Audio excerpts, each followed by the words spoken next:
किसी शहर के रेलवे स्टेशन पर एक भिखारी रहता था। वो वहां आने जाने वाली रेलगाड़ियों में बैठे यात्रियों से भीख मांगकर अपना पेट भरता था। एक दिन जब वो भीख मांग रहा था तो सूट बूट पहने एक लंबा सा व्यक्ति उसे दिखा। उसने सोचा कि ये व्यक्ति बहुत अमीर लगता है, इससे भीख मांगने पर ये मुझे जरूर अच्छे पैसे देगा। वो उस लंबे व्यक्ति से भीख मांगने लगा। भिखारी को देखकर उस लंबे व्यक्ति ने कहा, तुम हमेशा मांगते ही रहते हो, क्या कभी किसी को कुछ देते भी हो?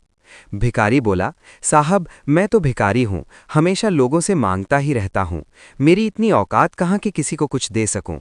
लंबा व्यक्ति बोला, जब किसी को कुछ दे नहीं सकते तो तुम्हें मांगने का भी कोई हक नहीं है। मैं एक व्यापारी हूं और लेन देन में ही विश्वास करता हूं। अगर तुम्हारे पास मुझे कुछ देने को हो तभी मैं तुम्हें बदले में कुछ दे सकता हूं। इतना कहने के बाद वो लंबा आदमी ट्रेन में बैठकर चला गया। इधर भिखारी उसकी कही गई बात के बारे में सोचने लगा। उस लंबे व्यक्ति के द्वारा कही गई बात उस भिखारी के दिल में उतर गई। वो सोचने लगा कि शायद मुझे भीख में अधिक पैसा इसीलिए नहीं मिलता क्योंकि मैं उसके बदले में किसी को कुछ दे नहीं पाता हूं। लेकिन मैं तो भिखारी हूं, किसी को कुछ देने लायक भी नहीं हूं। लेकिन कब तक मैं लोगों को बिना कुछ दिए केवल मांगता ही रहूंगा? बहुत सोचने के बाद उस भिखारी ने निर्णय किया कि जो भी व्यक्ति उसे भीख देगा उसके बदले में वो भी उसे कुछ जरूर देगा। लेकिन अब उसके दिमाग में ये प्रश्न चल रहा था कि वो खुद भिखारी है तो भीख के बदले में वो दूसरों को क्या दे सकता है। इस बात को सोचते हुए 2 दिन हो गए, लेकिन उसे अपने प्रश्न का कोई उत्तर नहीं मिला था। तीसरे दिन जब वो स्टेशन के पास बैठा हुआ था तभी उसकी नज़र कुछ फूलों पर पड़ी जो स्टेशन के आसपास के पौधों पर खिल रहे थे। उसने सोचा, क्यों ना मैं लोगों को भीख के बदले कुछ फूल दे दिया करूं। उसको अपना ये विचार अच्छा लगा और उसने वहां से कुछ फूल तोड़ लिए। अब वो ट्रेन में भीख मांगने पहुंचा।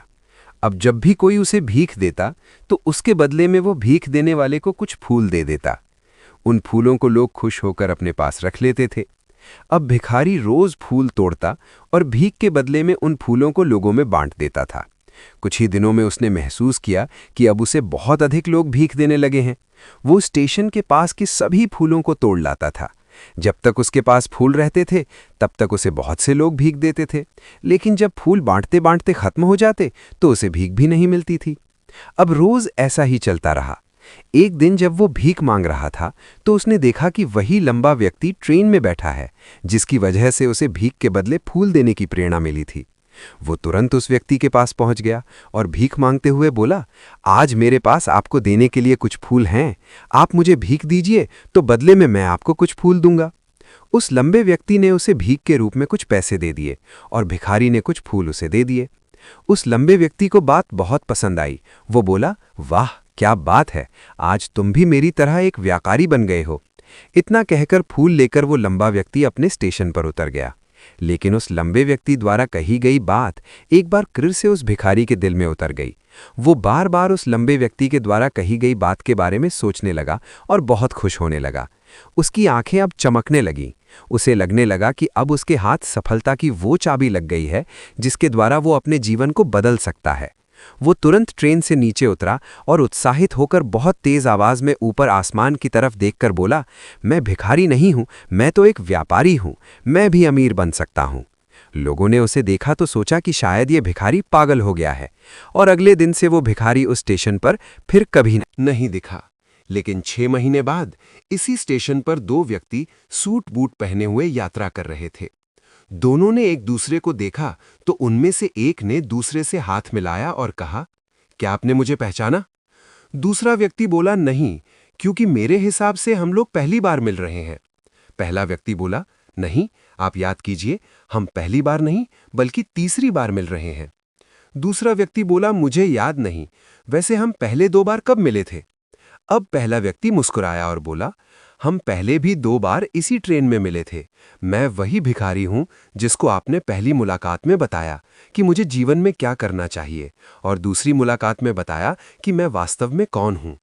दूसरा व्यक्ति मुस्कुराया और अचंभित होते हुए बोला, ओह, याद आया, तुम वही भिखारी हो जिसे मैंने एक बार भीख देने से मना कर दिया था और दूसरी बार मैंने तुमसे कुछ फूल खरीदे थे।